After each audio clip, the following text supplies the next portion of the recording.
Bonjour et bienvenue sur cet épisode de Token Talkers. Aujourd'hui, on a l'honneur d'avoir avec nous Laura Moretti, qui est CEO de Crypto Daily. Laura, comment est-ce que ça va?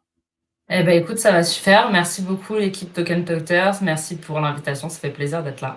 Je pense qu'on va passer un petit moment, un bon petit moment ensemble. Donc c'est cool.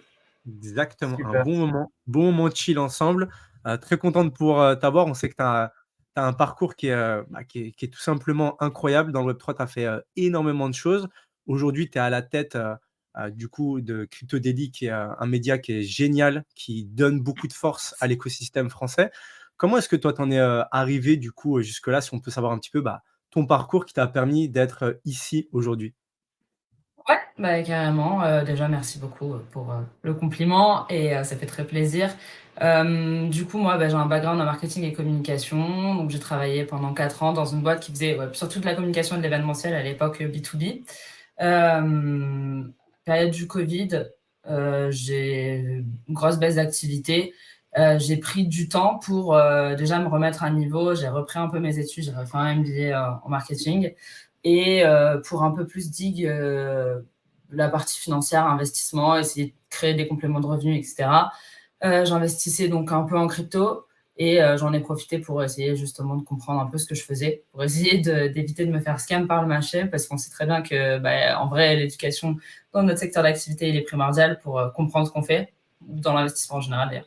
Et du coup, quand j'ai compris un peu le potentiel de la blockchain, que j'ai vu cette prouesse technologique et j'ai un peu fait le parallèle, je pense, dans ma tête avec Internet, la bulle Internet. Et je me suis dit, je me souviens pas très bien, j'étais très jeune, et je me suis dit, je pense qu'on est aux prémices de quelque chose de beaucoup plus grand et j'ai envie d'en faire partie. Du coup, quand mon ancienne boîte m'a rappelé, j'ai dit, non, c'est mort, maintenant je sais où je veux bosser, je sais ce que je veux faire. Donc, j'ai commencé par ce que je connaissais, c'est-à-dire le marketing, la communication. Et même plus précisément au début, et je pense que c'est une très bonne porte d'entrée, la rédaction.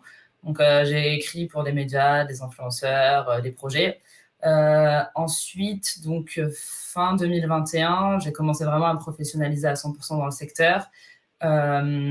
J'ai rejoint ensuite début 2022 Coinnote, Coinnote Agency, Coinnote Media, euh, qui avait pour vocation du coup d'accompagner des projets sur la partie marketing et communication. Je suis restée chez Coinnote pratiquement plus d'un an et demi. Je suis passée de CMO, puisque quand je suis rentrée, j'étais CMO, je m'occupais uniquement du marketing, à CEO. C'est un rôle un peu couteau suisse, hein, CEO. On fait beaucoup de choses enfin, on fait plein de choses différentes. Et du coup, j'ai construit mon équipe, structuré les livrables, gérer les projets clients. Enfin bon, voilà, la liste est vraiment non exhaustive parce qu'il y a beaucoup de choses à dire là-dessus. En parallèle de ça, j'ai fait la formation en tant que consultante blockchain chez Alira. Donc, suite à cela, donc 2 ans, un an après, je suis passée formatrice chez Alira pour les consultants blockchain. Ça a été vraiment une vraie révélation, justement, dans cette volonté de transmettre et comment on appréhende les informations, comment on appréhende les éléments qu'on a appris et qui sont pas toujours très faciles à transmettre. Et justement, ça a été une vraie révélation pour moi, le fait de vouloir partager, de vouloir transmettre. C'est aussi ce qui m'a aidé un peu plus à prendre la parole parce que jusqu'à présent, donc là, on est à peu près en octobre 2022. Ouais, c'est ça. Euh, non, 2023, attendez, je suis un peu perdue. Non, 2022, c'est bien ça. Octobre 2022, du coup, j'étais très discrète. En fait, je travaillais souvent dans l'ombre.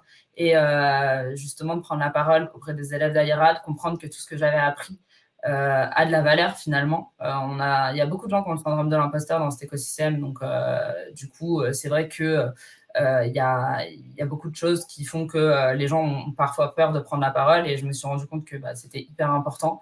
Et du coup, donc, depuis octobre 2022, j'accompagne les élèves de la formation consulting blockchain maintenant dans leur apprentissage. Et en septembre là, 2023, j'ai rejoint le Crypto Daily en tant que CEO. J'avais besoin de nouveaux challenges, j'avais fait beaucoup de prestations de services.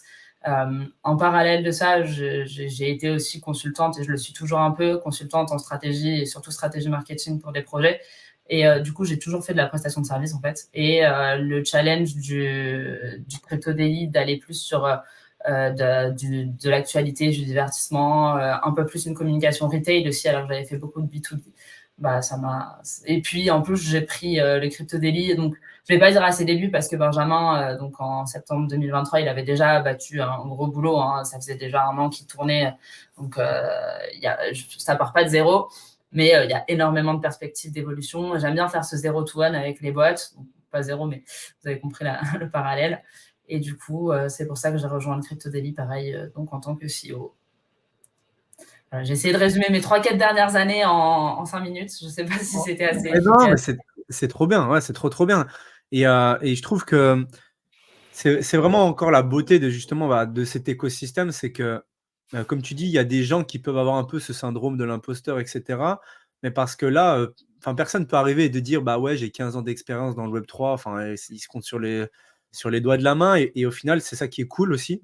C'est la grosse force que je vois, c'est que tout le monde peut aujourd'hui, aller chercher des infos, se former. Bah, comme tu l'as dit, il y a l'IRA, il y a plein de formations, vraiment très, très qualitatives qui sont en train de se mettre en place dans l'écosystème, en France, à l'étranger et cetera et au final, ben, c'est il y a pas le enfin, moi, j'aimerais qu'on arrête avec ce ouais, ce bullshit de, il faut faire, des diplômes, des trucs, des machins. Alors, le web 3 redistribue les cartes à ce niveau-là. Tu as envie d'avoir des compétences, bah, tu t'intéresses à un domaine, tu le ponces, tu regardes les projets qui se font, tu contactes les founders, tu as encore de la proximité aussi avec plein de projets dans le web Mmh. 3, je trouve et tu peux vraiment aller, bah, monter en compétences et au final, enfin, arriver avec l'étiquette expert, enfin, on s'en fout au final de ça, juste dire: «Bah, j'aime ce topic, j'aime cette niche dans le web 3, je m'y intéresse et c'est en train de bouger et je suis le truc» et cetera et je trouve qu'en tout cas, Ouais.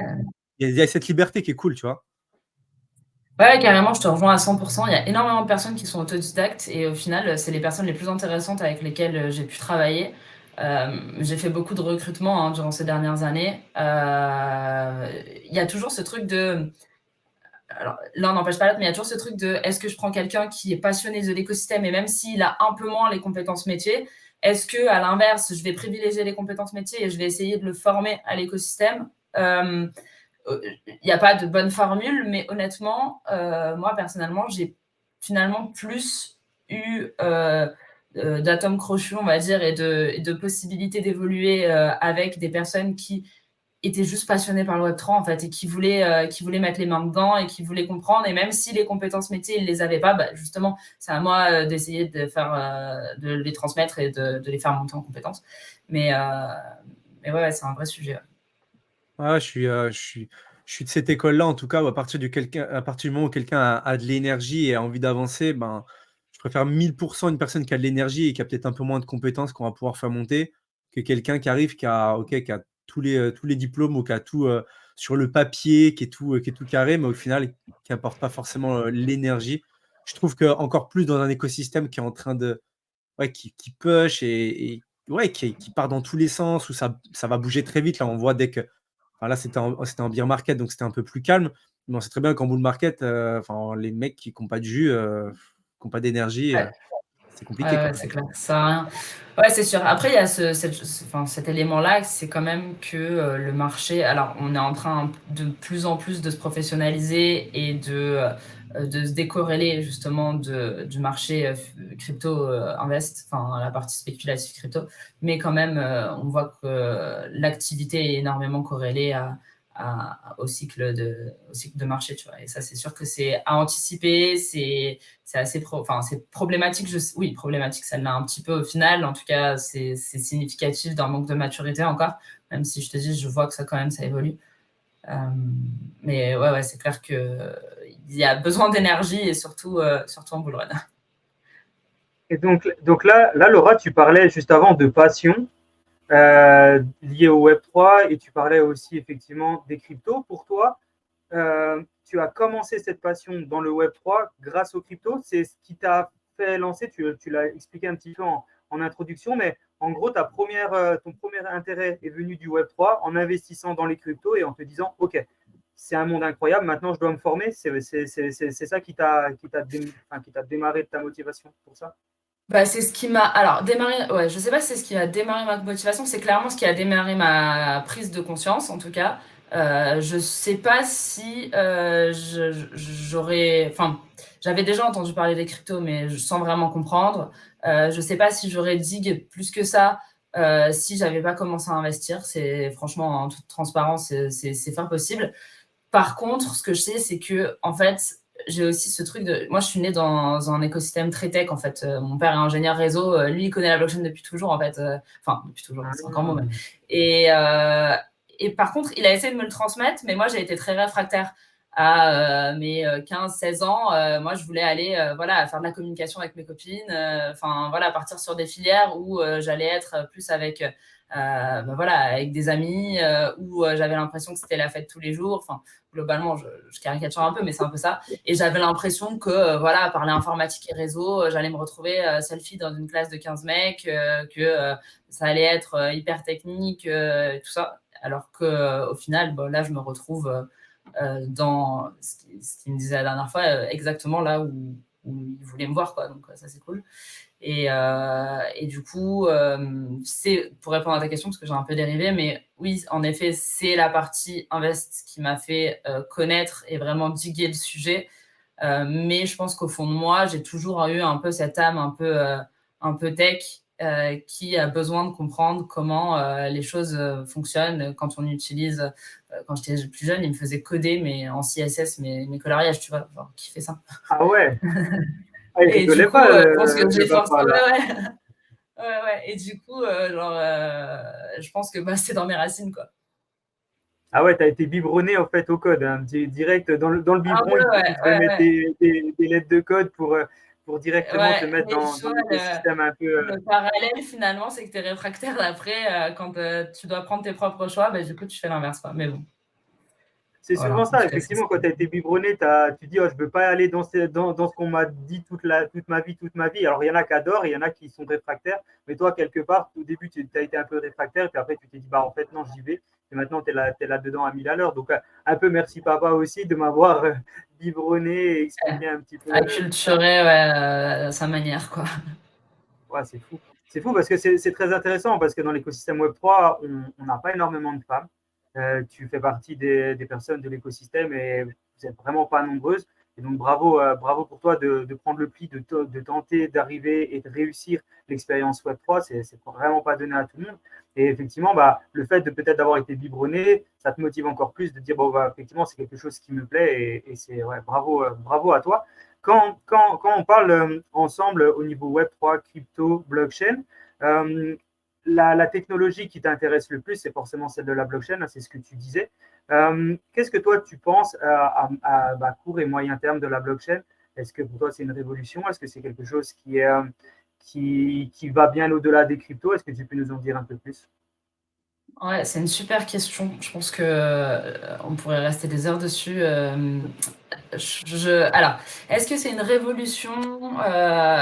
Même moi, j'ai parfois été en désaccord avec moi-même. Je pense finalement que c'est juste une évolution et pas vraiment une révolution.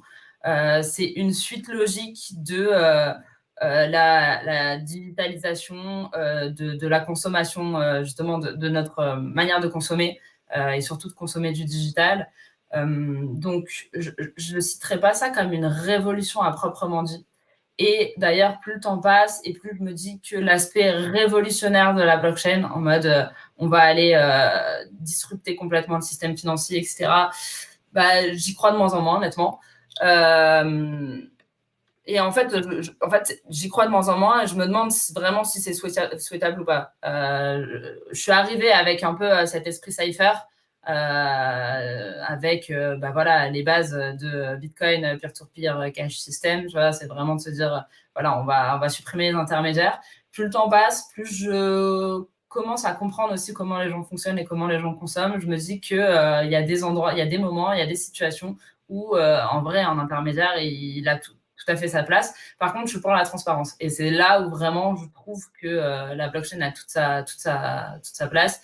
C'est juste faire les choses en toute transparence, en toute honnêteté. J'ai pas mal de valeurs liées à la loyauté, enfin voilà, c'est des choses qui me drivent. Et du coup, c'est surtout cet aspect-là qui me fait dire que le fait de pouvoir être transparent, voir les choses comment elles sont, telles qu'elles sont, ça, c'est vraiment ça, le plus important. Ouais, vraiment le fait qu'on puisse rétablir un petit peu des règles, enfin, c'est pas des règles justement, mais c'est ouvrir tout simplement les choses pour que tout le monde puisse voir ça. Moi, il y a aussi, j'aime beaucoup ça et j'aime beaucoup le côté mondialisation aussi. Notamment, voilà, en fait, donner, l'opportunité à tout le monde de pouvoir, investir où il veut dans le monde, peu importe. Donc ça peut être acheter des cryptos, ça peut être acheter des bouts de projets tokenisés, ça peut être plein de choses. J'aime beaucoup ce truc-là de lié à la blockchain qui, en fait, bah, tu as une identité numérique. OK, tu as ton wallet, mais en fait, il te permet de faire plein de choses et à partir du moment où tu as, une connexion, internet, et accès à un téléphone ou un ordi entre guillemets et ben, tu peux quand même, bah, échanger de la valeur, que ça soit des cryptos, que ça soit des tokens, que ça soit, enfin plein de choses différentes. Je sais pas si toi tu as un avis par rapport à ça? Est-ce que c'est un sujet sur lequel, ouais, tu es drivé aussi par rapport à ça ou c'est vraiment l'aspect de transparence qui te plaît, le plus? Non, tu as complètement raison. Je pense que l'aspect sans frontières est hyper important aussi. C'est là où, je prends la position, d'entrepreneur et ça devient un peu compliqué aussi de se dire en fonction, des législations, communiquer, sur un pays, communiquer sur un autre, c'est compliqué et tout ça et c'est là où on commence un peu à perdre, cet esprit en fait. Mais pour autant, je te rejoins à 100. C'est incroyable de voir, bah, déjà. Ouais, moi, c'est incroyable de voir des équipes qui sont composées de personnes qui viennent du monde entier sur un même projet, tu vois. Tu as des équipes, ils sont 10, 15 et en fait, ils sont chacun sur des fuseaux horaires différents, tu vois. Et ça, c'est juste top. Et c'est pas pour autant qu'ils délivrent moins bien. Donc, je pense que c'est une très bonne façon aussi de voir comment la manière de travailler euh, va évoluer. La tech a souvent été très précurseur sur le flex office, le remote, sur les open space et tout ça. Et je pense que bah, voilà, la blockchain peut un peu montrer quelles sont les tendances en termes de manière de travailler ensemble. Et donc là, j'ai pris la position entrepreneur sur une position un peu plus investisseur et tout simplement dépenser son argent. Ben, en fait, c'est clair et net que pouvoir faire un transfert à l'autre bout du monde en une minute chrono un dimanche à 20h, bah, ça, tu le feras jamais avec une banque. Quoi. Donc ça, c'est clair que ça a énormément d'importance. Ouais. Et quand tu parles du coup blockchain, donc on peut penser à l'école aussi de la blockchain qui est à l'IRA. Donc tu as été formé par Alira, ce qui est quand même incroyable. Et en plus de ça, ce qui est encore plus incroyable, c'est que maintenant que tu t'es fait former, maintenant tu formes. Est-ce que tu peux nous expliquer un petit peu bah, comment c'est venu cette opportunité? Comment tu as fait pour passer bah, d'élève à prof, entre guillemets? Comment tu es passé justement de bah, je veux comprendre ce que c'est que la blockchain et maintenant j'enseigne la blockchain? C'est quand même incroyable ça. Ouais, c'est vrai, franchement, c'est une chance incroyable. J'en ai souvent en communication et je les remercie à chaque fois pour ça parce que Euh, en tant qu'élève, j'étais une élève moyenne, assez discrète à l'époque. Euh, et j'emmagasinais beaucoup d'informations. Je comprenais les choses. Par contre, quand je devais expliquer autour de moi ce que j'apprenais, des gens curieux de ma famille, de mes amis, tout ça, c'est très compliqué à transmettre. C'est un truc que je dis maintenant aux élèves, c'est un très bon début et c'est pour ça qu'il faut comprendre comment fonctionne une blockchain, ce que c'est une blockchain et surtout quels sont, et on pourra en revenir après, mais quels sont les usages, les opportunités qu'offre la blockchain. C'est très bien de le comprendre et ensuite pouvoir le retranscrire, ne serait-ce que pendant leur examen en fait. Hein. Quand je me mets de l'autre côté de la barrière et que je leur pose des questions, je vois qu'ils ont ce blocage parce qu'ils n'arrivent pas à juste à mettre des mots en fait dessus. Et du coup, ça c'était un constat. Est arrivé donc octobre 2022 avec, je pense, alors j'ai pas les données en tête, mais je pense que c'était la plus grosse promo d'Alira pour les consultants blockchain.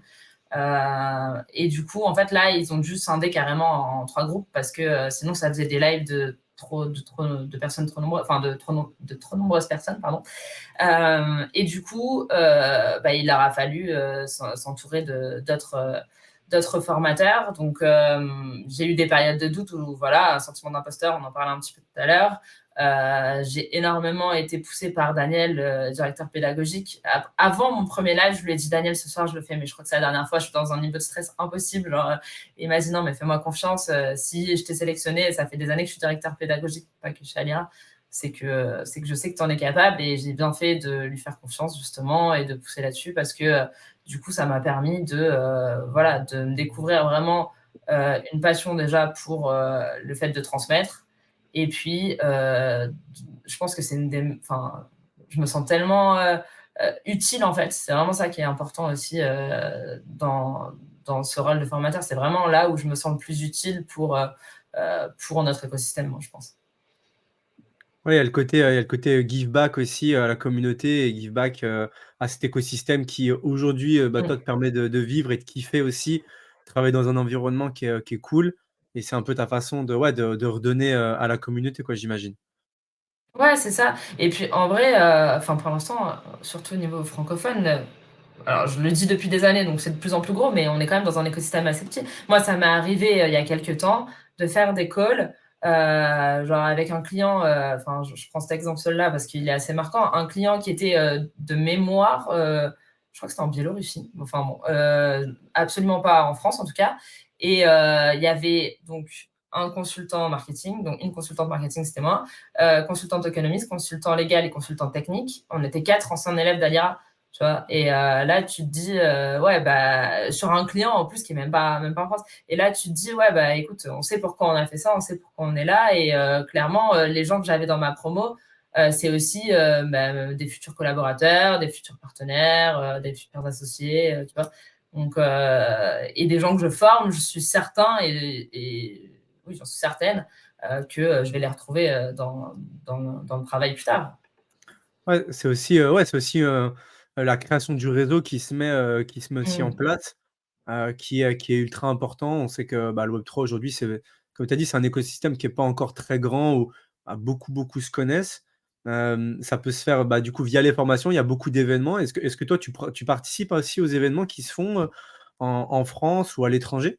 C'est un truc que tu fais? Ouais, ouais, carrément. Alors, j'ai une grosse période d'événements au tout début. Vraiment avec, voilà, tu redoubles d'énergie et t'es partout.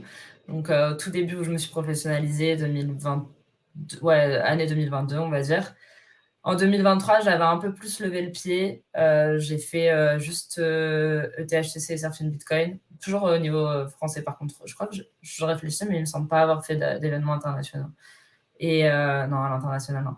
Et puis là, avec le Crypto Daily, du coup, enfin, je veux dire, c'est un des gros canaux de communication pour nous, c'est les événements. Beaucoup me disent, oui, Benjamin, je le vois partout, à tous les événements. Bon, je suis là aussi pour le soulager un peu et prendre le relais là-dessus. Donc, ouais, j'en fais beaucoup déjà, et je vais en faire de plus en plus certainement sur 2024 là. Ouais, on voit qu'en tout cas, il y en a de plus en plus qui s'organisent. C'est vraiment cool. Il y a eu Cryptoxer là qui a bien fonctionné. Dans le sud, là, il y a un événement aussi fin février qui est vraiment top. Il y a plein d'événements là qui sont en train de se mettre en route donc bah, c'est encourageant. J'ai envie de dire, c'est vraiment encourageant parce qu'au-delà de, comme on dit un peu, voilà, la création, le réseau et cetera, bah, ça veut dire que de plus en plus, on parle de cet écosystème et il y a de plus en plus de «nouvelles personnes» entre guillemets qui découvrent cet écosystème, soit pour investir, soit pour autre chose, mais qui, petit à petit, viennent aussi, comprendre parce que c'est vrai que comme tu disais, le fait, d'anéantir l'ancien système et de tout remplacer en décentralisé, bon, c'est une vision qui Mm. peut-être beaucoup, voilà, partagent. Mais, c'est vrai qu'au final, c'est peut-être le modèle hybride qui va mieux fonctionner. C'est la cohabitation des 2 systèmes qui va fonctionner et qui va faire en sorte que, bah, oui, bah, pour certaines choses, au final, on utilise les cryptos, pour certaines choses, on utilise la blockchain. Il y a encore des trucs qui, en fait, vont être centralisés et qui vont très, très bien fonctionner et on n'est pas forcément obligé d'annihiler et de détruire tout ce qu'on a fait, avant, plutôt de rajouter des choses avec de l'utilité toujours, quoi. Ouais, c'est clair. Et c'est important ce que tu dis avec de l'utilité, et je pense que l'utilité dépend aussi des pays, tu vois.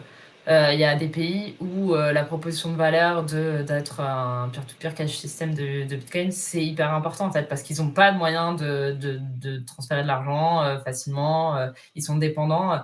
Et nous, c'est vrai que je pense qu'en Europe, il y a des datas dessus que j'ai pas du tout en tête, mais en Europe, on est majoritairement là pour l'aspect investissement.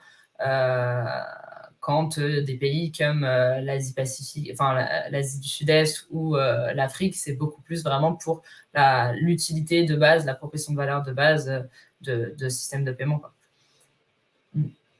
Ouais, même jouer en C'est Amérique là où c'est latine aussi, important. Amérique latine, latine. à fond. Vas-y, Jean. Ouais, non, non, mais je dis c'est là où c'est important. C'est là où c'est important.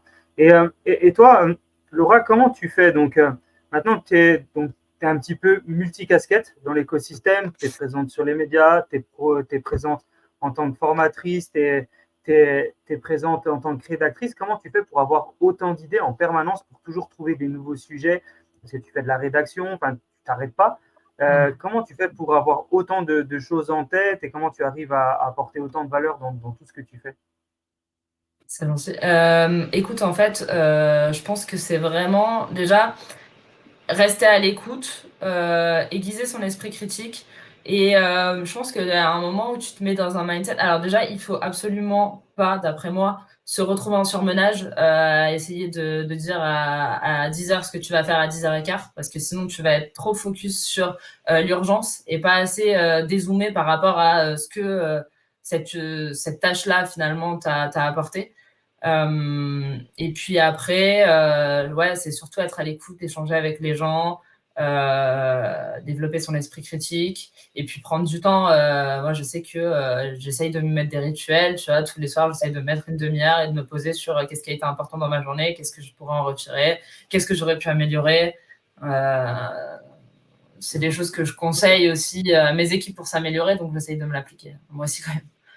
Pas forcément. Faites ce que je dis, mais faites aussi ce Ouais, que je fais. sinon, On va c'est dire ça. ça comme ça. Je comprends, Laura. Et toi qui es formatrice à l'IRA, je pense que tu as dû voir passer un peu tous les sujets, tous les styles de personnes. Est-ce qu'il y a des petites anecdotes que tu veux nous partager qui peuvent être des moments drôles ou des moments où tu as appris des choses, où tu as vu des choses avec l'école? Parce que quand tu arrives avec l'école, tu as des gens qui viennent qui n'ont jamais entendu limite parler de la blockchain ou très, très petitement. Donc, il doit y avoir des moments drôles, il doit y avoir de tout. Est-ce que tu peux nous partager peut-être une anecdote liée à l'école sur un cours, sur une réaction, sur un élève? Alors, sans donner des noms, bien sûr, mais est-ce qu'il y Ouais, a des non. petites anecdotes? Je réfléchis. J'ai rien qui me vient spécifiquement Alors, en des tête, surprises. là. Genre vraiment un moment, ouais. Mais en fait, ce qu'il y a, c'est que je pense que les langues se délient de plus en plus enfin, pas se délient parce que c'est pas le bon mot, mais les gens prennent leur espace de plus en plus quand tu es en petit comité. Et c'est vrai que sur les cours où j'interviens à 50 élèves, 40-50 élèves, bon, voilà, tu en as toujours une dizaine, une quinzaine qui posent des questions et puis des autres qui sont en retrait et juste qui écoutent. Non, après, ouais, des petites anecdotes, mais c'est surtout, tu vois, genre justement, c'est un peu ce qu'on disait tout à l'heure avec le fait que ce soit borderless, enfin, qu'il n'y ait pas de frontières et tout, c'est que j'ai eu la dernière fois, je fais passer un examen et du coup, la personne était, alors je sais plus de quel pays d'Afrique, et alors elle était dans le hall d'un hôtel, tu vois, pour pouvoir avoir la connexion et pour pouvoir passer son examen dans des conditions du coup qui sont pas l'idéal pour elle, mais qu'il voulait aller jusqu'au bout, il voulait son truc, tu vois. C'est fou. Vraiment déterminé à Euh, passer l'examen, quoi. Donc, incroyable. Ouais, c'est ça, Incroyable. exactement, exactement. Et puis après, ouais, j'ai des sessions où on appelle ça plutôt des sessions d'accompagnement et de soutien. Là, du coup, c'est un plus petit comité. Donc, tu vois, c'est marrant, la plupart, ils sont dans leur... on essaye justement de les mettre le vendredi soir pour pouvoir que ce soit vraiment les gens, pareil, qui soient déter, qui viennent. Et la plupart du temps, ils sont dans leur bureau en mode ouais, je suis au travail, mais pas trop. J'écoute, mais enfin, je participe, j'écoute et j'essaye de participer comme je peux sans trop me faire cramer non plus, tu vois, parce que bon, c'est pas les circonstances idéales. Et ouais, c'est important de voir, enfin, c'est vrai, ça fait chaud au cœur de voir autant de motivation et de détermination auprès d'un public qui est à peine averti finalement, parce que quand ils arrivent chez Alira, en général, ils savent pas exactement ce pourquoi ils sont là et ce vers quoi ils vont tendre, quoi. Et est-ce qu'il y a un type du coup de profil qui commence à se dessiner ou pour les gens qui veulent justement devenir consultant blockchain, est-ce que toi tu as vu un peu des profils qui voilà commencent à se dessiner ou bah, du coup ça reste, ultra varié et tu as des gens de partout, de tous les âges, de tous les backgrounds, c'est encore très mélangé? Ouais. Ouais, c'est hyper mélangé et franchement, je sais pas comment se fait le sourcing et je poserai la question parce que c'est hyper intéressant parce que c'est vraiment hyper mélangé. Du coup, ça rend le discours parfois un peu difficile parce que tu fais un peu du masse, en fait, et que c'est pour ça qu'il y a des séances où c'est un peu plus personnalisé, comme je vous disais, sur le vendredi soir et tout.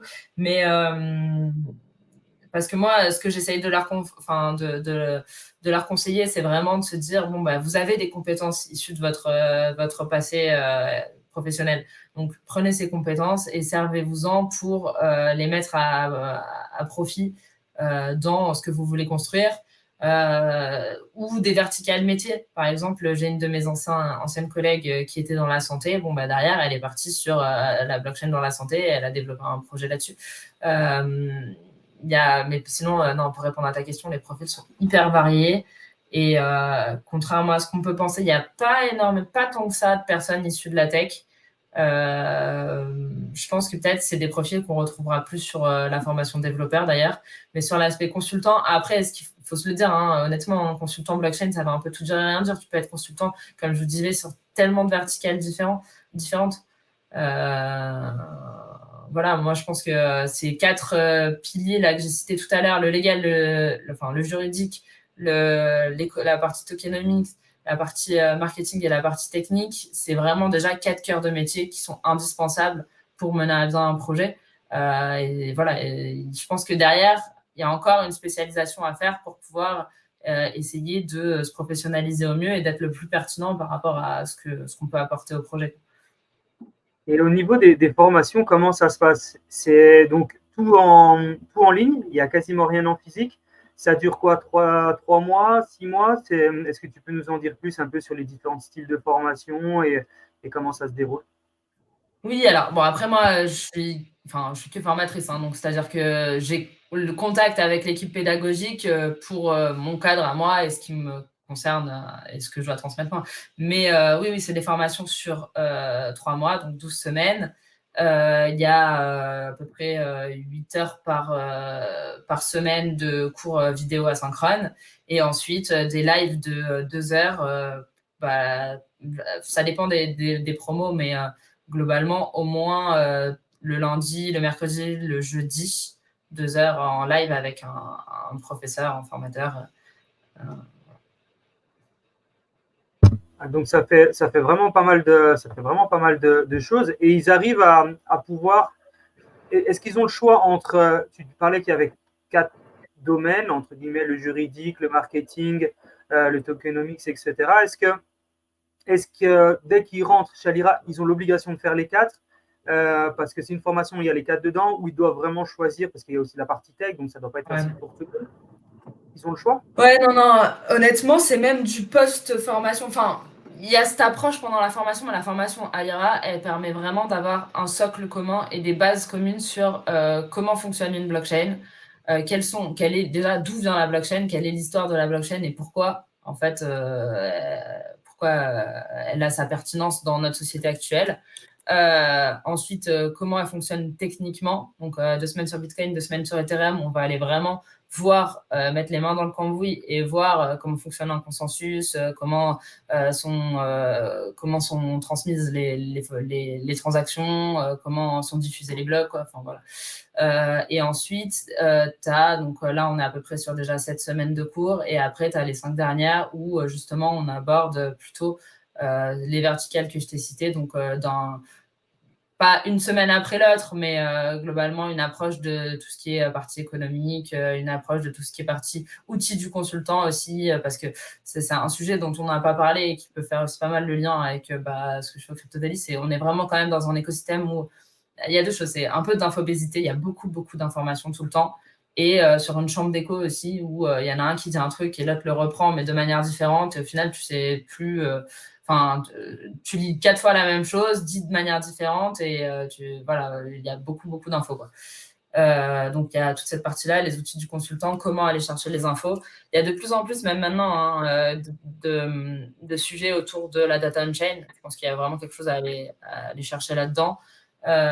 Donc, ça, on en parle aussi. Et puis, après, ça se termine justement par tout l'aspect juridique. Le truc, c'est que, non, justement, pas tout l'aspect juridique, parce que tu es obligé de le survoler. Déjà, premièrement, parce que la formation, elle n'a pas été faite par des personnes dont c'est le métier, hein, et il y a des considérations légales à échelle de ce que nous, en tant que consultants, on a pu voir au travers de nos expériences. Et puis aussi parce qu'en fait, il faut se dire, et c'est ce qui est très difficile avec une formation, c'est que ça change tout le temps.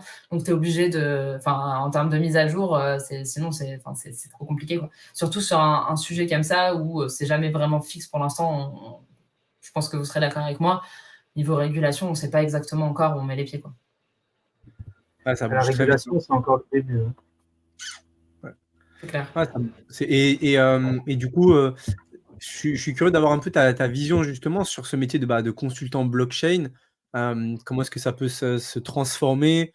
Comment est-ce que dans les années, qui viennent, ça peut évoluer? Parce que, comme tu dis, c'est déjà une très, très bonne base, et c'est important que tu dis: «Bah, OK, on a un socle commun», mais au final, on donne vraiment aussi des outils aux consultants, pour, aller entre guillemets, voilà, aller chercher leurs clients, gérer leurs projets, et cetera, et cetera. Parce que c'est aussi un autre métier entre guillemets, enfin, c'est un métier qui fait partie du consulting. Il faut être capable de le faire. Et ouais, comment c'est quoi un peu ta vision, toi, pour les consultants blockchain, pour l'avenir? Est-ce que tu penses que ça va encore plus, j'ai envie de dire, se spécialiser, où les gens, ils ont vraiment l'obligation derrière ça de prendre une spécificité, ou ils peuvent quand même rester sur, de la gestion de projet, on va dire, d'une façon plus générale?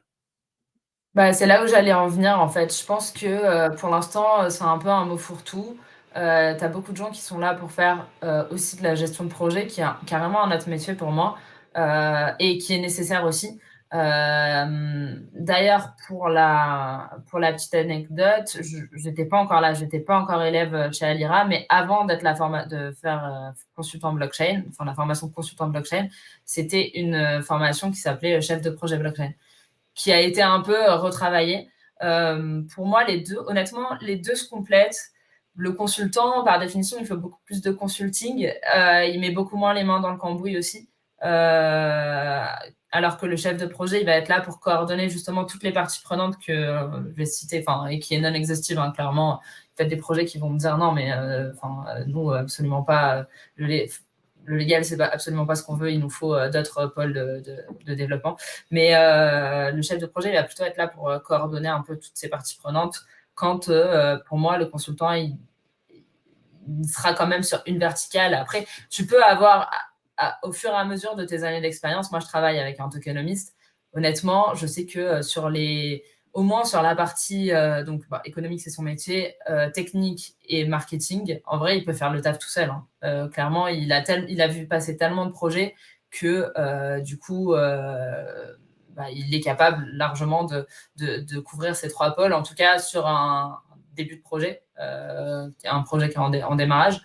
Mais pour moi, tu as quand même toujours un domaine d'expertise. Tu sais, c'est un peu les compétences santé, tu vois, tu as un socle de compétences et après un domaine d'expertise. Et honnêtement, je veux dire, je pense qu'il faut quand même se concentrer là où on est bon, même si on est quand même dans un écosystème de curieux. Et je vois beaucoup de consultants qui vont d'un domaine à l'autre, surtout dans la tech, par exemple, qui font développeur, ensuite qui font de l'architecture, ensuite qui font que du bac. Voilà, donc moi, j'ai répondu partiellement à ta question. Je pense qu'il y a des cas vraiment spécifiques, tu vois, mais globalement, je conseille quand même de se nicher. Pour l'instant aussi, il n'y a pas non plus 1 milliard d'élèves, donc c'est difficile d'avoir 1 milliard de formations. Par contre, de plus en plus, l'écosystème va grandir, de plus en plus, il y aura, je pense, des formations qui seront spécialisées sur formation en tokenisation, spécialisées formation crypto, spécialisées. Et je pense que ça va être de plus en plus le cas, et tu as raison, parce que l'écosystème est petit, mais va grandir. On ne va pas pouvoir former tout le monde en même temps. Tu parlais de cours jusqu'à 50 élèves, bah, effectivement, pour les personnes qui sont extraverties, c'est cool parce qu'ils parlent dans tous les sens. Ceux qui sont un peu plus introvertis, bah, ils ont moins la possibilité de parler. Donc, effectivement, les cours plus petits, peut-être plus intimistes, ils vont préférer. Et je pense que dans le futur, il y aura peut-être de plus en plus des cours intimistes avec 10, 15, 20 personnes dans un sujet précis, comme, je sais pas, consultant en tokenisation, consultant crypto, consultant je sais pas, go-to-market, enfin voilà, chef de projet, etc. dans le Web3. Et je pense que ça sera de plus en plus le cas, et tu as raison quand tu expliques ça. Et toi, Ouais. en parlant de justement de structuration, c'est quelque chose, on sait où bah, tu es assez doué. Comment tu fais pour accompagner des sociétés à structurer, des sociétés ou des fondeurs à structurer leur projet Web3? Comment tu apportes quelque chose d'essentiel à eux, et comment tu les aides à définir leur produit de market fit? Ouais, product market fit, c'est un grand mot. Après, globalement, oui, c'est ce qu'on essaye de faire au maximum. Je pense que, alors, je pas une réponse bien qui va pouvoir tout englober, hein, c'est vraiment du cas par cas. Mais globalement, j'ai eu beaucoup de constats au travers de mes 3 dernières années de carrière là-dedans.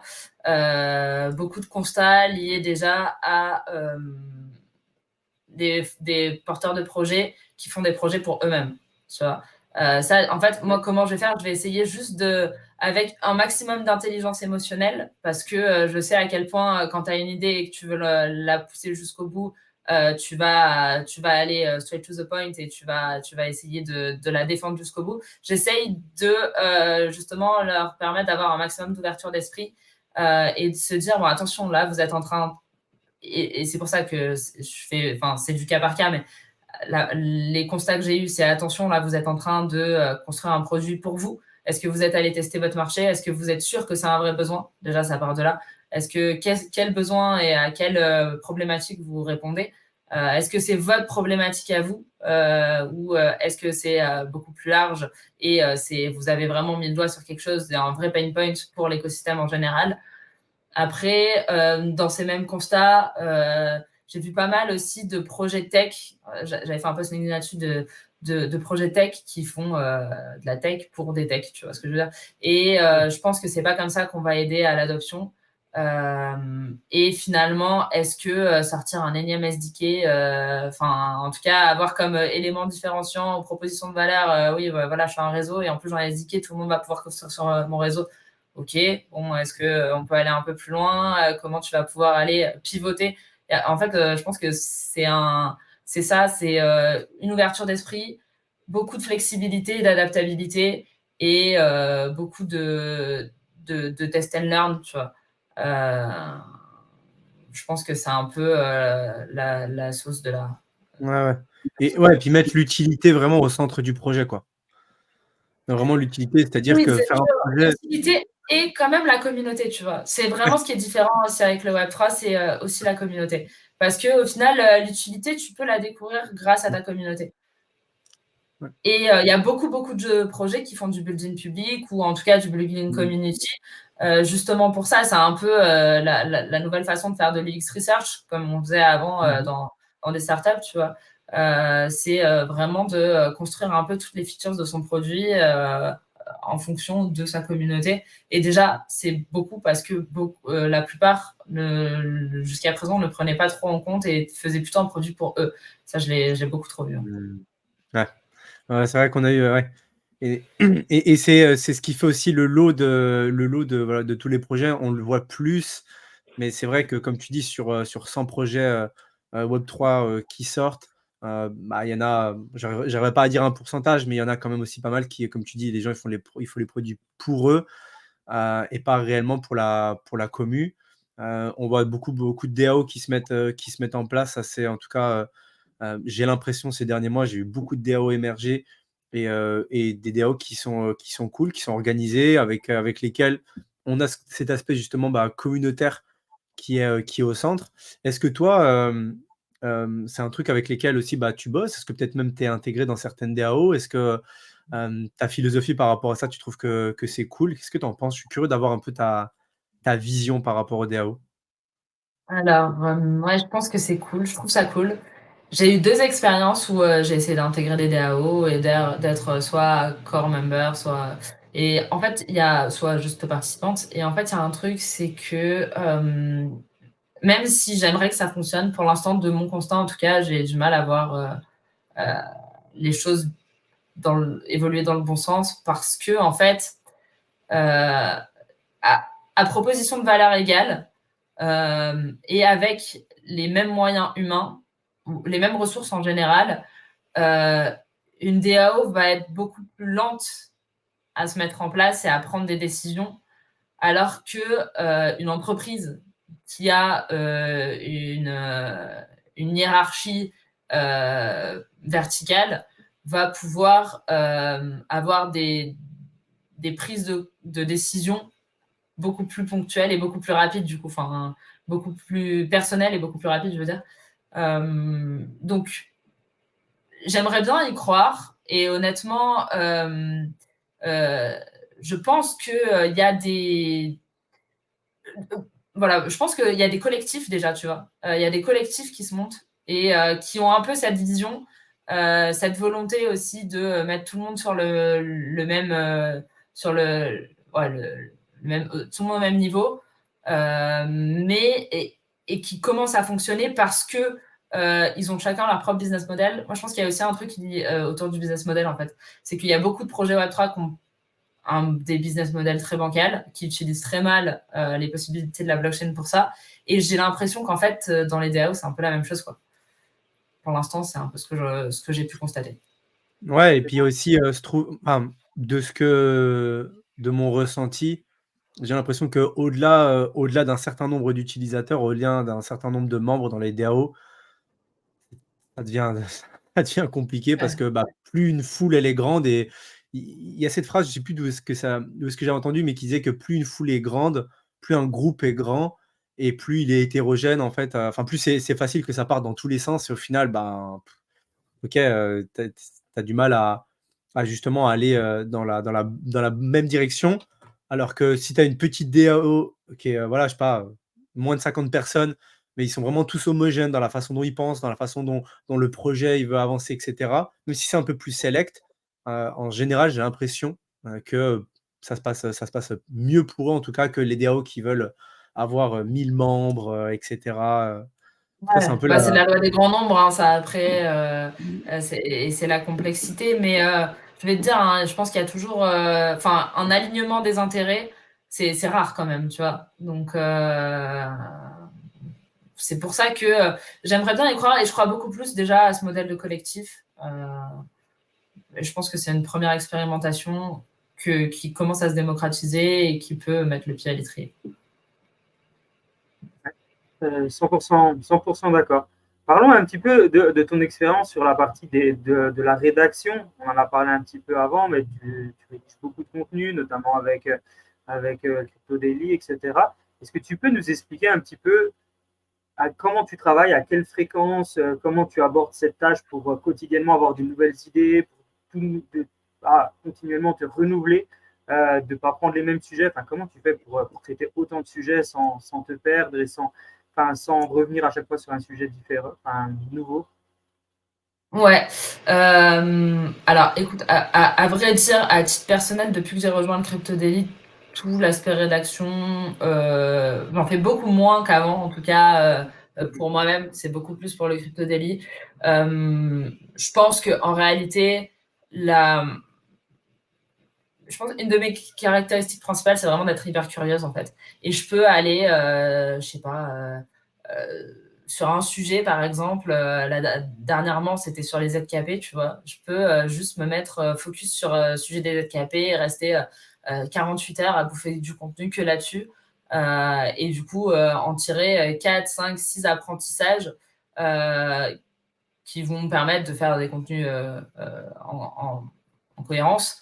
Ouais. Euh, ce qu'il y a aussi, donc ouais, c'est cet aspect vraiment d'être curieux et de vouloir toujours aller. On parle du rabbit hole de la blockchain, je pense que c'est vrai. Hein. Je pense que plus tu creuses, plus tu découvres des choses. Hein. Donc c'est peut-être ça le plus dur d'ailleurs, c'est de se mettre en stop à un moment et de se dire bon, écoute, est-ce que ton focus il est vraiment là à court moyen terme? Donc il y a ça. Après pour le crypto daily, bon, on est un média d'actualité principalement, donc on va être énormément dépendant des news. Du secteur d'activité. Donc ça, c'est pareil. Je pense qu'en fait, on parle de l'écosystème Web3. Déjà, c'est hyper large. Et puis, la blockchain dans tout ça et le Web3, c'est plutôt une technologie, tu vois, et ça s'applique à plein de choses. Donc, en vrai, tu peux même te dire, prendre un cas d'usage de la vie réelle et te dire, ah bah s'il y avait de la blockchain là-dedans, tu vois, et bah tu vas pouvoir te faire un contenu là-dessus. Donc, il y a plein de possibilités, en fait. Et c'est plutôt faire du tri dans toutes les possibilités, la problématique, je veux te dire.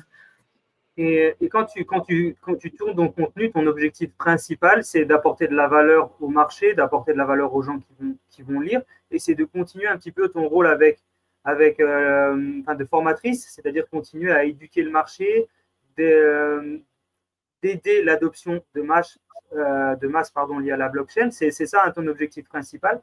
Et ton idée, c'est de continuer à atteindre de plus en plus un public large et d'apprendre de plus en plus aux gens ce qui se passe autour de l'écosystème blockchain. C'est vraiment ton objectif majeur ou c'est juste la partie curiosité liée aux news? Qu'est-ce qui te motive le plus dans la partie média? Alors, quand je fais du contenu à titre perso, je pense que ça dépend toujours de l'objectif de ton contenu, tu vois. Mais quand je fais du contenu à titre perso, bon, ça fait un petit moment que je n'ai plus trop écrit sur LinkedIn, par exemple. Euh, c'est d'essayer de transmettre. D'ailleurs, ça me fait toujours plaisir quand, puisque bon, sur LinkedIn, j'ai pas que des gens du Web3, hein, j'avais LinkedIn avant même de commencer à travailler dans cet écosystème, donc ça me fait toujours plaisir quand j'ai des gens qui sont pas du tout acculturés et qui me disent ah bah t'as piqué ma curiosité, j'aimerais bien en savoir plus, etc. Euh, je pense que il y a aussi toujours dans cette volonté de transmettre, il y a aussi le fait que tu apprends différemment en fait quand tu transmets, tu vois.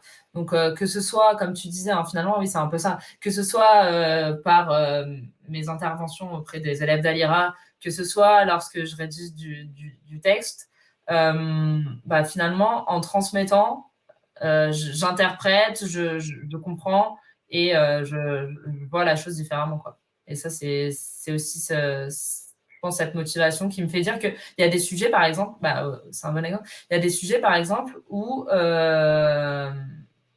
je, je digue, je lis du contenu, et je me dis, vas-y, maintenant, je vais me challenger et je vais en faire un texte.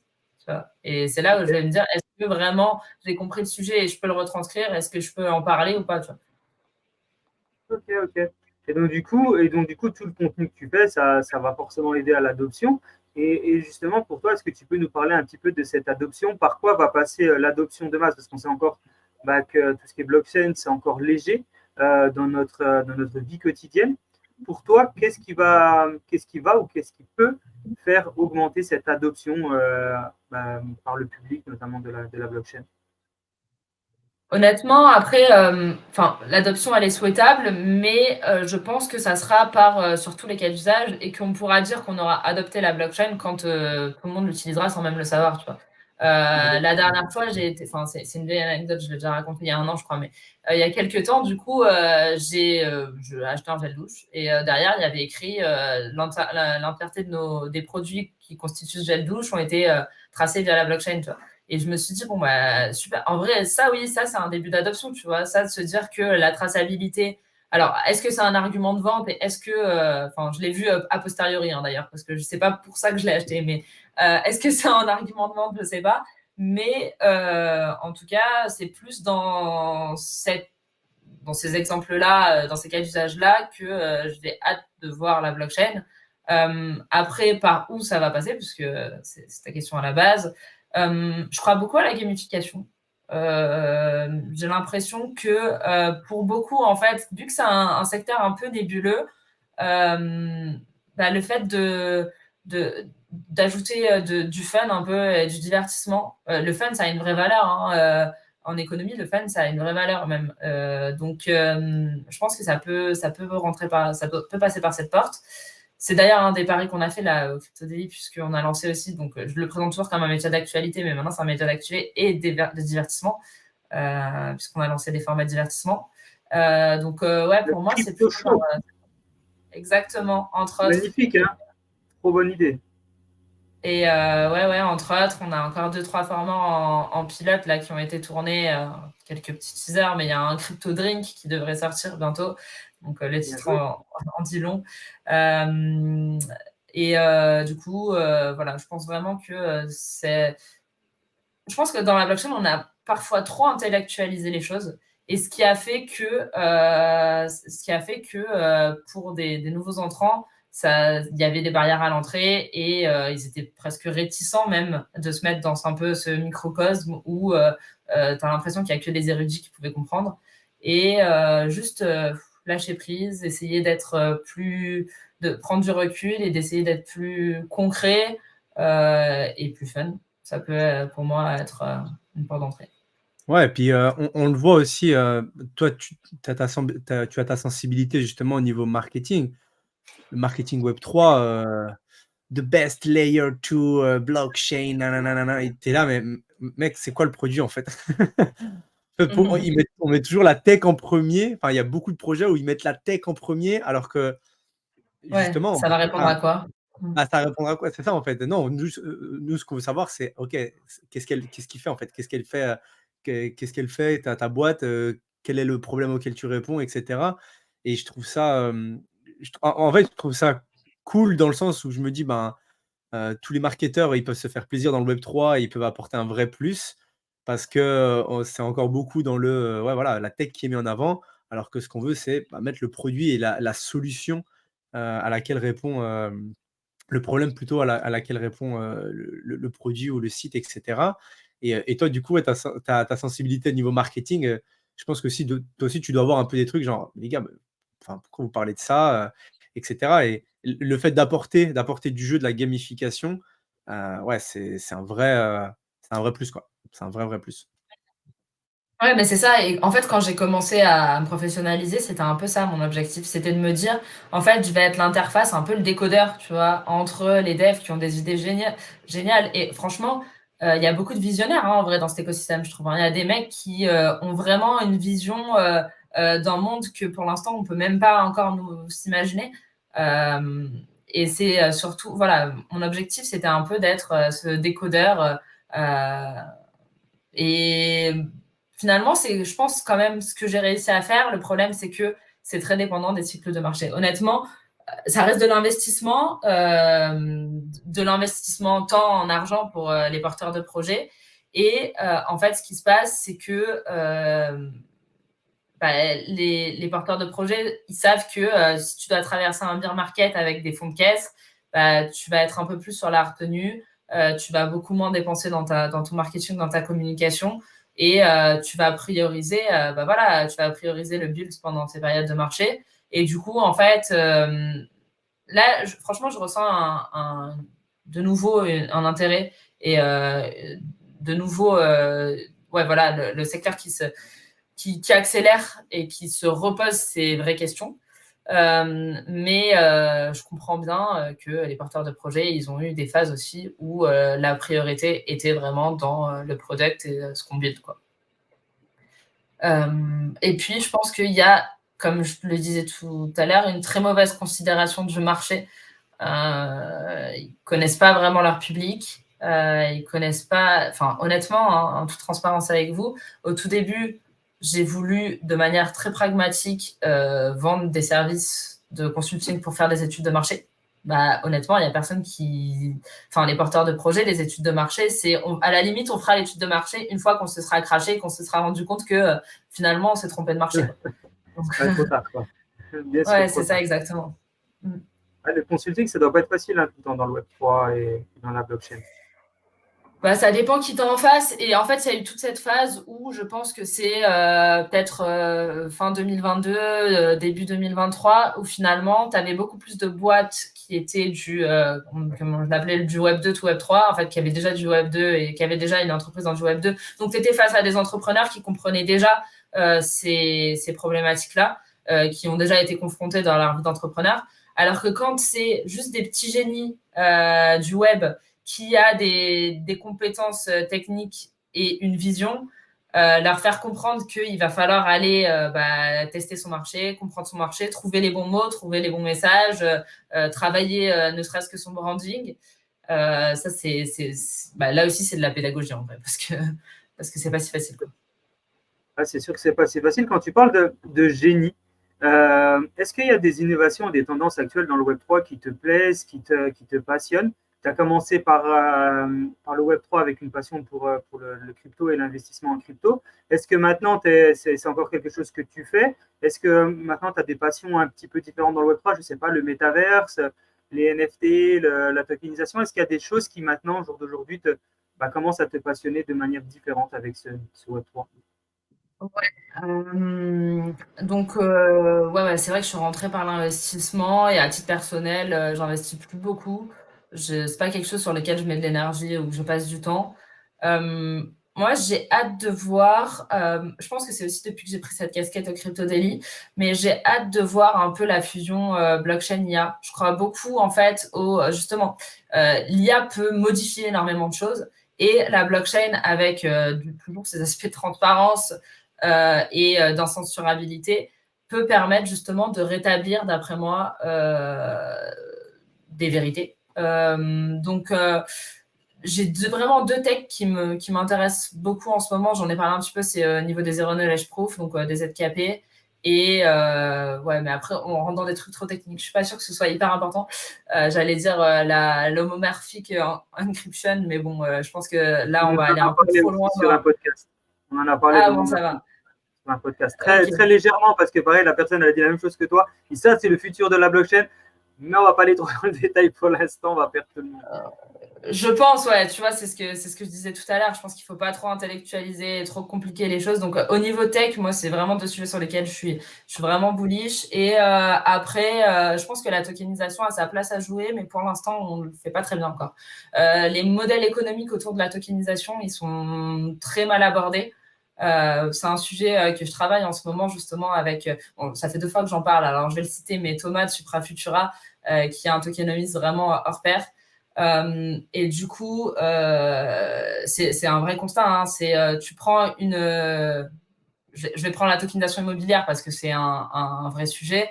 Tu prends un bien immobilier qui fait 100 000 euros, que tu le vendes 100 000 euros, que tu le vendes 10 fois 10 000, tu n'as pas de revenus complémentaires en fait. Enfin, je veux dire, tu vas augmenter la liquidité de ton marché, tu vas augmenter l'accessibilité. Mais par contre, pour le projet en lui-même, je veux dire, tu n'as pas de revenus économiques issus de ces modèles-là.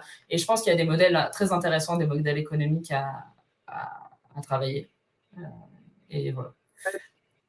Pour la tokenisation de l'immobilier, tu as 100% raison. Effectivement, le fait de tokeniser, ça n'apporte pas forcément plus de valeur au produit, à part le fait qu'il a plus de liquidité. Par contre, ça apporte beaucoup plus de valeur à l'acheteur et au vendeur qui peuvent se permettre de se diversifier, de se dire au lieu de mettre 100 000 euros justement dans un produit, je mets 1 000 euros dans son produit, je diversifie mes risques, peut-être je n'investis pas que dans l'IMO. Et c'est ça surtout qui peut apporter une plus-value, mais c'est vrai que ça ne va pas apporter d'autres sources de revenus au bien immobilier. Ça, là-dessus, on est d'accord. Par contre, ça peut aussi permettre de dire tous les gens qui ont des tokens, ils peuvent peut-être louer ce bien immobilier pour leurs vacances, ou ils peuvent en profiter gratuitement, ou avoir d'autres avantages. Je pense que sur la tokenisation dans le secteur de l'immobilier, quand tu as des parts, peut-être ton plus gros avantage, c'est pas d'augmenter tes revenus, mais peut-être de pouvoir jouir de certains biens de manière différente.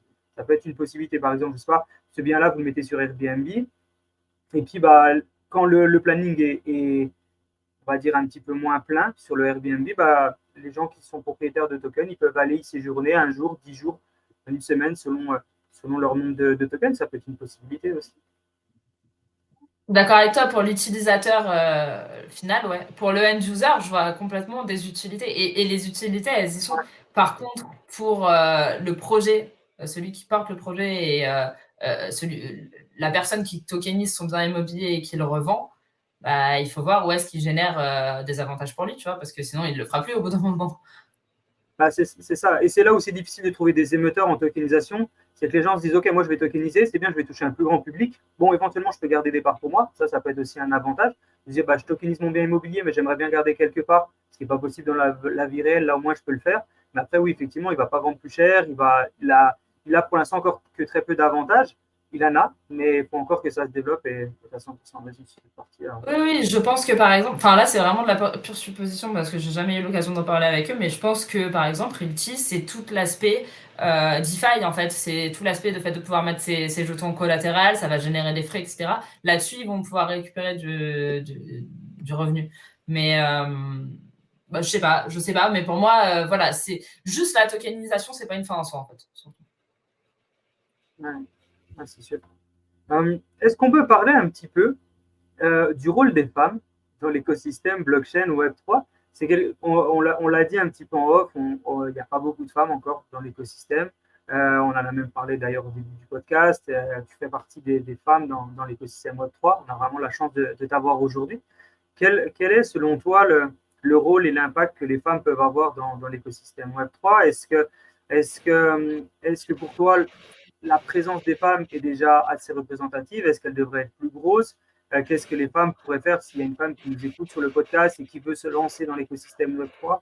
Par quoi elle doit commencer? Comment elle peut faire pour faire sa place? Est-ce que tu peux nous donner un petit peu ton avis sur le rôle des femmes dans l'écosystème Web3? Ouais, c'est un très gros sujet, un très long sujet. Je l'ai abordé d'ailleurs avec Cryptoxer sur le panel Les femmes dans la tech et euh,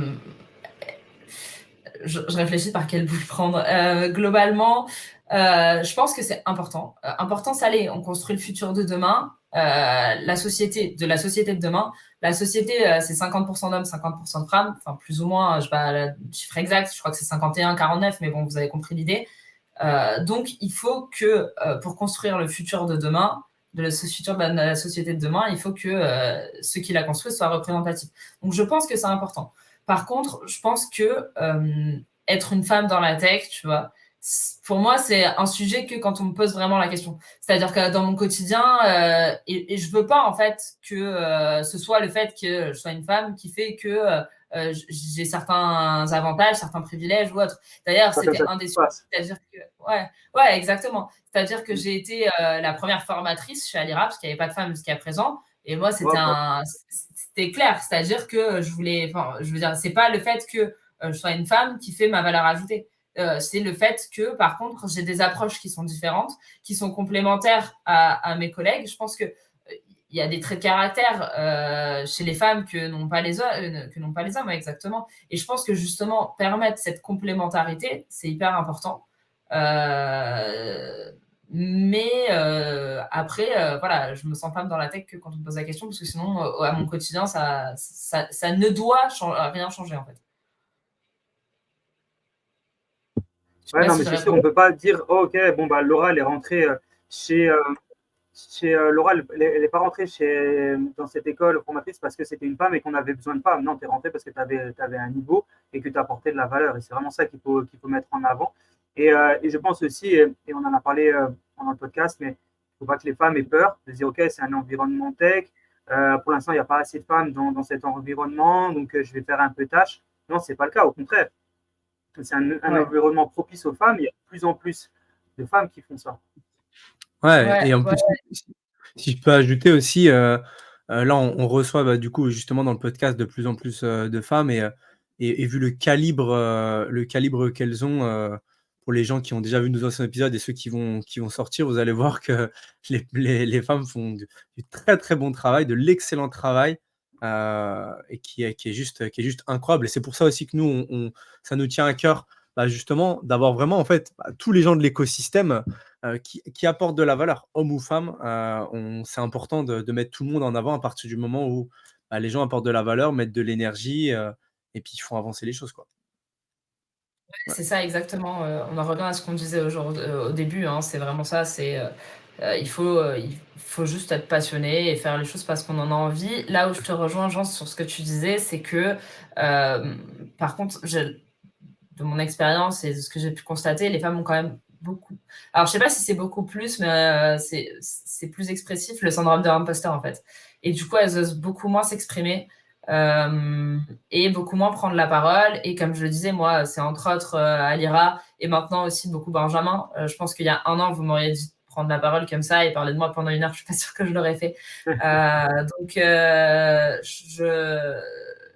ouais, clairement, j'encourage les femmes à le faire parce que c'est hyper, finalement, c'est hyper gratifiant parce qu'on sent que ce qu'on a fait, ça a de l'importance pour notre auditoire. Peu importe l'échelle de l'auditoire après, hein, ça c'est vraiment pas le plus important. Hein. Si ce que je dis aujourd'hui, ça peut même permettre à une seule personne de se révéler, bah tant mieux en fait. Et, euh, et c'est vrai que beaucoup peuvent se cacher derrière le pseudo-anonymat, enfin l'anonymat, puisqu'il y a beaucoup de personnes qui ne sont pas dox dans la blockchain. Moi, je pense que c'est important de l'incarner, en fait. Il n'y a pas un moment où je me suis dit, est-ce que je vais le faire à visage découvert? Est-ce que je vais parler à visage découvert avec mon prénom ou pas? Au final, je pense qu'il faut incarner ce qu'on est, il faut juste le faire avec bienveillance, avec passion et être intègre. Et voilà.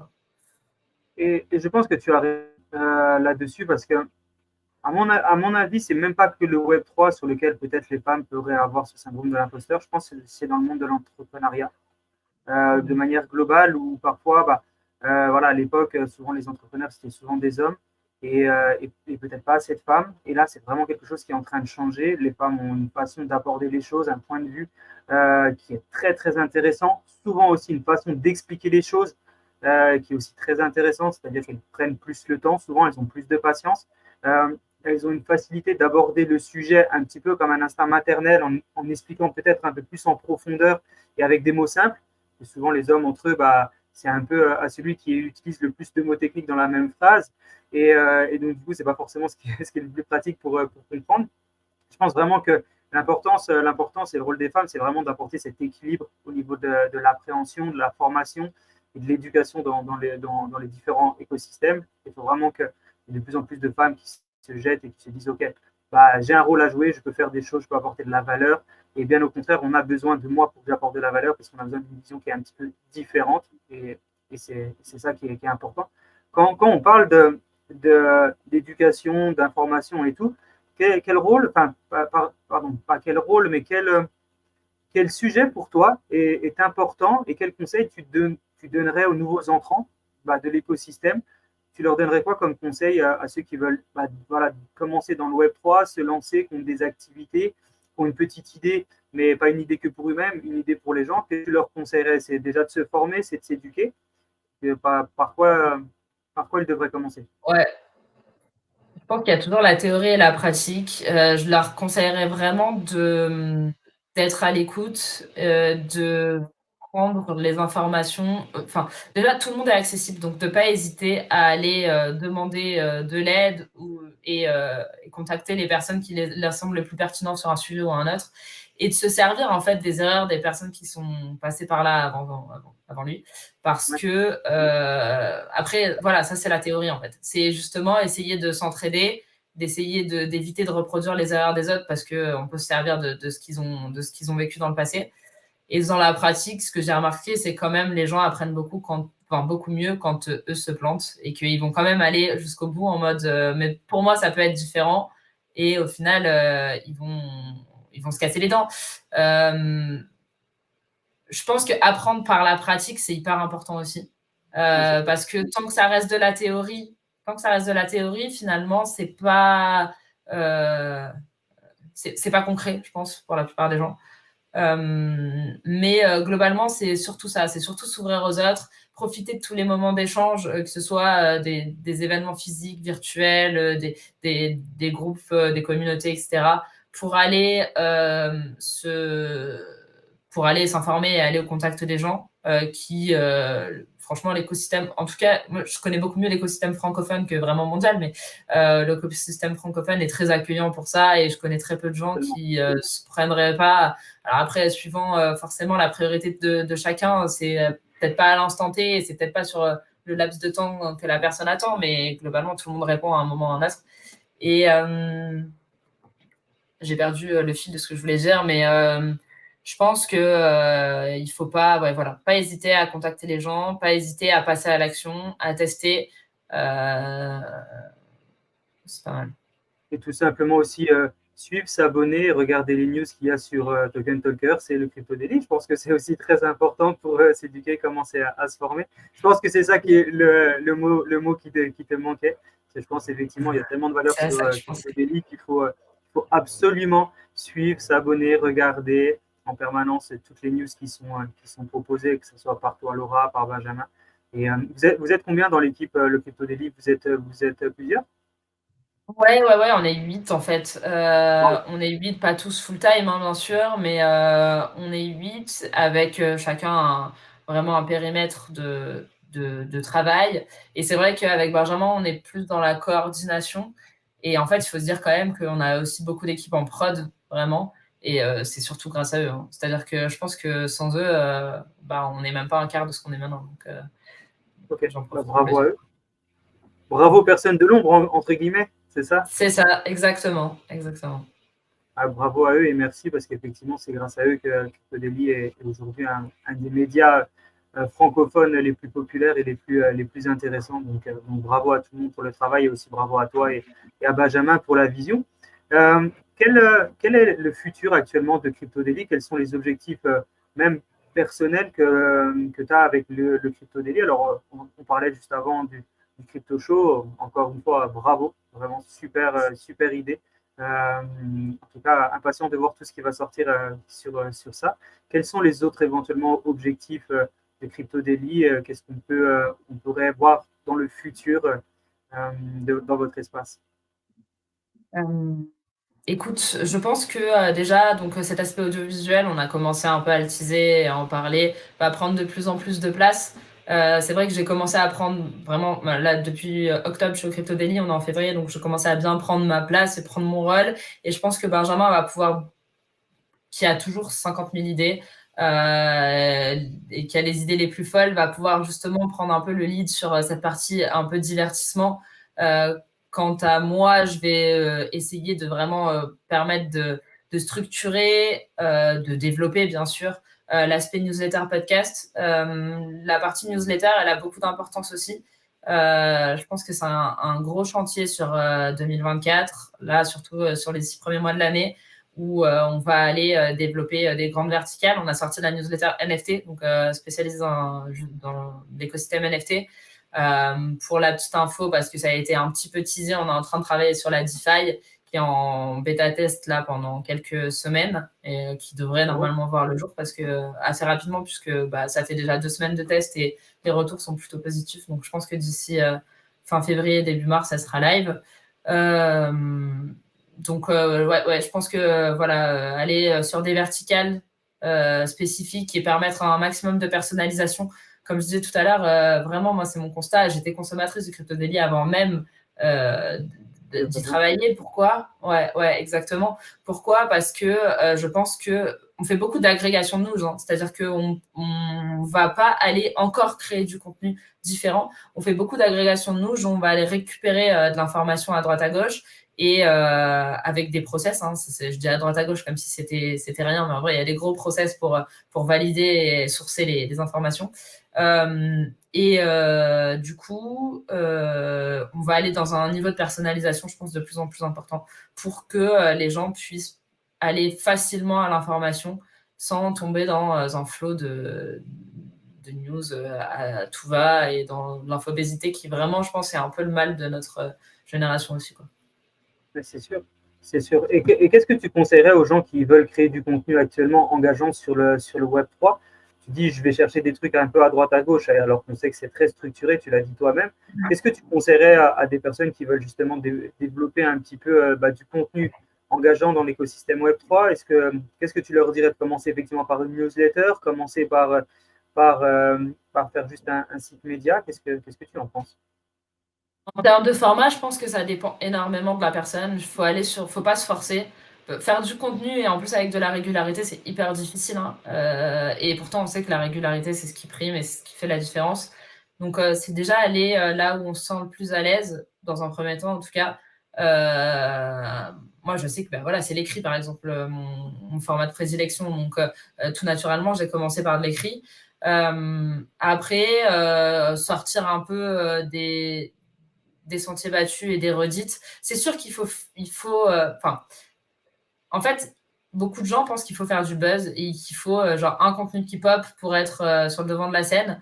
Moi, je pense Ouais. que le buzz, c'est comme un pop and dump, hein, c'est-à-dire que ça va aussi vite s'éteindre que c'est arrivé, quoi.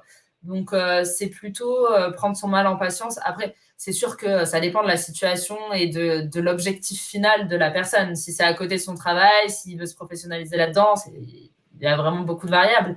Mais c'est plutôt de parler de sujets qui le passionnent, de se construire une communauté et d'aller échanger avec les autres. Une communauté qui, d'après moi, devrait être nichée. En fait, parler de tout et de n'importe quoi, c'est parler à n'importe qui, et je pense que c'est pas le plus efficace. Il faut vraiment un élément qui fait qu'on est identifié et qui fait que on va trouver sur ce média-là des choses qu'on ne trouvera pas ailleurs, quoi.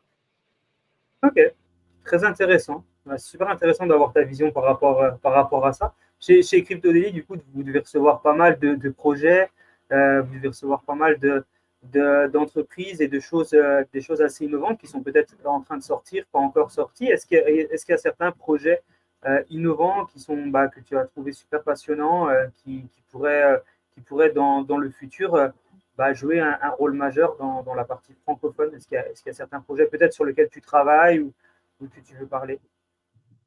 Je suis en train de réfléchir, j'ai plusieurs choses qui me viennent en tête. Je dirais que principalement, c'est justement, donc je l'ai vite fait aborder tout à l'heure, mais c'est moi ce qui vraiment me passionne en ce moment, c'est tout ce qui est lié à la consommation d'informations et le travail de l'information dans l'ère de la data et de l'IA surtout en fait. J'ai entendu parler là très récemment d'un projet qui va permettre d'intégrer, alors je ne sais pas techniquement comment c'est possible, j'ai pas assez dit le sujet, mais d'intégrer la possibilité d'aller chercher, au moment de l'enregistrement d'un audio, d'une interview physique, dans les micros, de mettre justement du ZKP pour pouvoir certifier en fait l'authenticité du contenu La qui a voix? été dit. Ouais, exactement. Génial. Et techniquement parlant, voilà, je Et lâche c'est lié à la complètement. Je peux blockchain? pas vous dire. C'est Ouais, lié à la ouais, blockchain. exactement. Ah, Exactement, donc pour être enregistré sur la blockchain. ça éviterait les contrefaçons des voix, des chanteurs qui disent en fait c'est pas moi, c'est fait par l'IA, ou des politiques qui disent c'est pas moi qui a sorti cette phrase, ça a été trafiqué. Et là, du coup, grâce à la blockchain, ça permettrait d'enregistrer directement à la sortie du micro, d'authentifier sur la blockchain que le texte là ou telle phrase a bien été dit par telle personne à tel moment. C'est juste incroyable ça. Ouais, C'est un projet ouais, ouais, francophone? ouais. Et non, c'est pas francophone, je sais plus. Il Ok. faudrait que je retrouve. Mais ouais, c'est vrai que la question, je crois qu'elle était dans l'écosystème français. Mais là, j'ai pensé à ça Ah, parce que vraiment, c'est un truc qui m'a tilté là sur les derniers jours et où je me suis dit, il faut vraiment que je mette un peu des efforts là-dessus. J'essaye de comprendre parce que ouais, voilà, c'est des sujets qui me passionnent vraiment, quoi. c'est fou. C'est fou. Bah écoute, merci pour toutes tes explications, Laura. C'est super intéressant et vraiment passionnant de t'écouter. On arrive gentiment à la fin du podcast et on a tendance avec Lupo à poser une dernière petite question à nos invités. C'est est-ce qu'il y a un sujet sur lequel tu voudrais revenir? Est-ce qu'il y a quelque chose que tu voudrais aborder en supplément? Est-ce que tu as un petit mot de la fin pour les auditeurs? Alors non, ce sujet, je pense qu'on a couvert pas mal de domaines et ça a été vraiment une conversation très intéressante avec vous. Ça m'a fait vraiment plaisir d'être avec vous. Tellement. Mon petit mot de la fin, du coup, ça serait plutôt pour tous les crypto-curieux qui commencent à essayer de... Alors, je ne sais pas vraiment qui est votre audience, mais qui commencent en tout cas à s'intéresser à entreprendre dans le Web3 ou à se professionnaliser dans le Web3. C'est vraiment d'oser d'échanger, de ne pas hésiter à contacter les gens et à aller se challenger par l'action surtout. Euh, voilà. C'est important. C'est important, effectivement. Prenez des risques, tentez des choses et, euh, et avancez. C'est le meilleur moyen de tester. Merci beaucoup, Laura. Franchement, c'était un échange passionnant. Vraiment un plaisir de t'écouter. beaucoup de valeurs que tu as apportées. Alors effectivement, tu disais que c'était pas peut-être un exercice sur lequel il y a un an en arrière tu aurais fait, mais un an après, en tout cas, c'est une réussite. Bravo, bravo pour ça. Un grand bravo pour tout ce que tu fais, tout ce que tu apportes à la communauté, que ce soit à titre perso, personnel, avec l'école et avec le Crypto Daily. Vraiment, bravo pour tout ce que vous faites. Bravo, bravo à Benjamin. Euh, Force à vous et vraiment, média qui monte et bravo pour tout ce travail. Lupo, est-ce que tu veux ajouter un petit quelque chose? Bah, écoute, non, j'aurais juste, remercier, Laura pour son smile, pour sa bonne énergie, pour tout ce qu'elle a apporté, full valeur, vraiment, trop, trop cool et hâte, de pouvoir, bah, peut-être, dans le futur refaire un épisode. Mais en tout cas, merci beaucoup, d'avoir pris du temps pour être avec nous, c'était très, très cool. Trop bien, bah, merci à vous, plaisir partagé et force à vous aussi parce que bah, votre chaîne elle est vraiment dans les pépites montantes et j'ai trop hâte de voir ce que ça va donner dans les semaines et mois à venir. Donc let's go, quoi. Trop cool. Merci beaucoup, Merci Laura. beaucoup. À bientôt. Merci à vous, salut. Ciao, ciao.